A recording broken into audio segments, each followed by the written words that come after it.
mission. Here, we inspire, equip, direct, and help in the realization of a well-balanced life in all dimensions. I am your co-host, Kithome Dan. Today, we'll be tackling a topic on preparation of praise and worship leading. As we all know, for a praise and worship ministration to be a success, preparation has to be done and done quite well.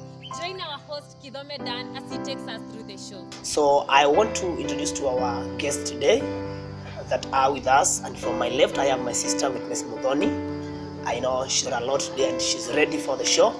From my right I have my friend Steve Nzomo. Here he is. I believe he's also ready for today's show. And lastly we have our friend John Mokua. He's here with us. He's gonna talk and share his that I know. I have known him for some time. And so welcome so much. Do not switch off. Stay tuned until the end of the show. It's gonna be amazing. I promise you. Never regret watching this show. We are handling a topic that's so wide. It is so known every other place.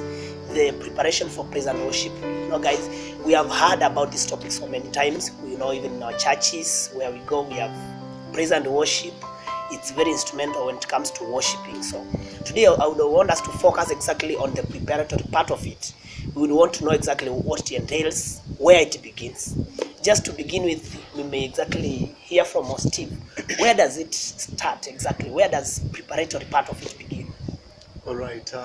Thank you so much for this opportunity.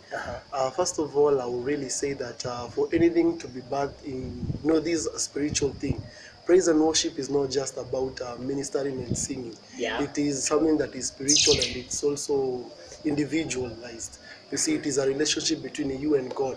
So you can never say that you're giving to people what you do not have. Yeah. So for everything to be birthed in the spiritual realm, it entails prayer and even the word of God. You have to be based concretely in the word of God, and you have to stand firm in your walk with God. That's an everyday basis thing. Wow. Yeah, so what I would really say for an introductory is that it is birthed from prayer and the word of God. Wow, so nice. And now to my friend John Mokua here. Welcome so much. Are you supporting the issue that it has to be fed with prayer? It has to have the word of God as the basement for a nice preparator, so that you can have a nice ministration of praise and worship? Yeah, absolutely. Thank you so much once again for this opportunity. Yeah. I'd like to actually back the idea that it has to begin by prayers, by the word of God, because even in the Bible says that we worship in the spirit and in the truth. And we're talking about the spirit is the spirit of God himself, and the truth, the word of God is the truth. So it has to begin with the word of God and also by prayers. We're connected. And something just to add a nugget that before you even it comes to congregation, it has to begin behind the scene, individualized before it comes to congregational part of it. Yeah. So I back up that idea. Thank you. Wow, so nice. Witness Muthoni, what do you say? Because I know that when it comes to praise and worship, it's not just after we have prayed, after we have read the word of God and we are ready. Of course, it has to have some singing, it has to have some worshiping songs. So how do we go? How does it happen to come up with a song? What are the considerations that are made so that you decide this is a song that I'm gonna sing today? Okay, there are several things needed to be considered, and the first one is the congregation. For example, at our home churches, you can have a congregation whereby wamama na wababa ndio wengi. Yes. And you can also have a congregation whereby the youth, especially the university, ndio wamejaa sana. So you have to consider them. And also, secondly, the theme. You must have a theme or a focus. What do you want to pass to the congregation? For example, you can choose a theme like Thanksgiving. So the songs you select should go hand in hand with the theme Thanksgiving. Wow, so nice. She has mentioned something so instrumental. So you have to have an idea, you have to have a motivating factor when you're choosing a song, right? So back to you. Do you just choose a song because it's just mentioning Thanksgiving? Do you just choose and jump to a song and just say this is the song because it is mentioning Thanksgiving? Or what exactly do you do? All right. So what I'll really say about that issue, maybe at first we know people may not really understand what is praise and what is worship.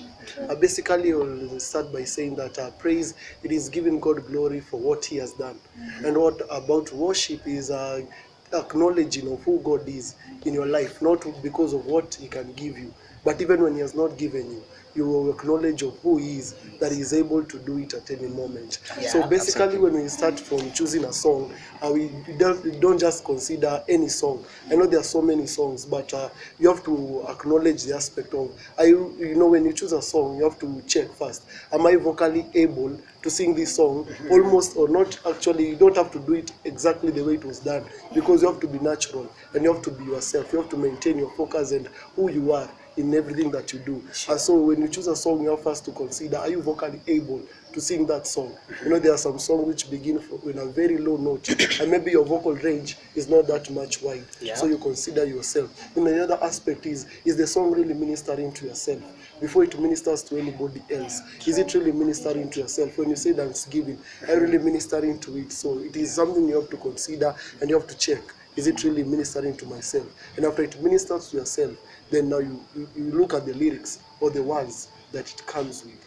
And from there you get to choose a song. That is basically how I do it. Um, just to maybe add on what you're saying, you don't just say that I can do this song, so I'll do the whole thing as it is. We are very concerned about the congregation, because you are leading people into God's presence. Sure. You are just a vessel to take people somewhere and let them worship God at their own dispensation. So first of all, you have to consider how simple is the song, the simplicity of the song.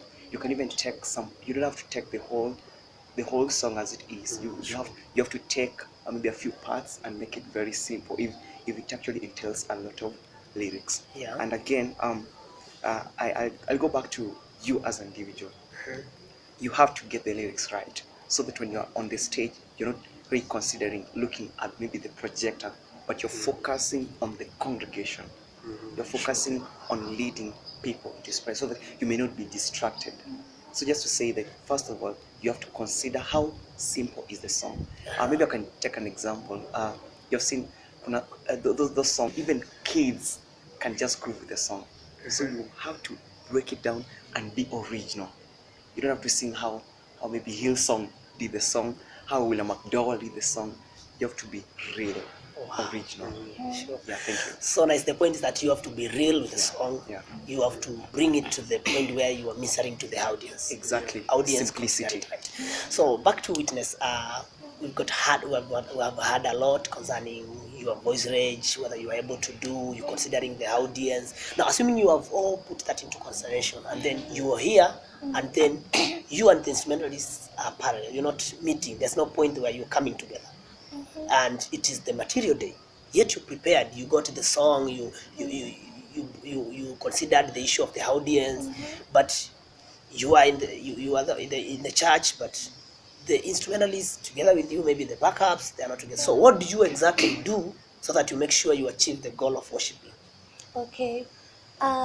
Sometimes, many other times, such situations happen in the church, and people are like, they're expecting something, then all is messed up, and you're like, wow, how will I save this? So, sometimes you can use this, I've ever used it, so you can just change the thing, like the song, to a simpler song if it was a bit complicated. You can also try to pray. Involve the people to be in prayers, and also as the team behind you, because sometimes it may be also an attack somehow.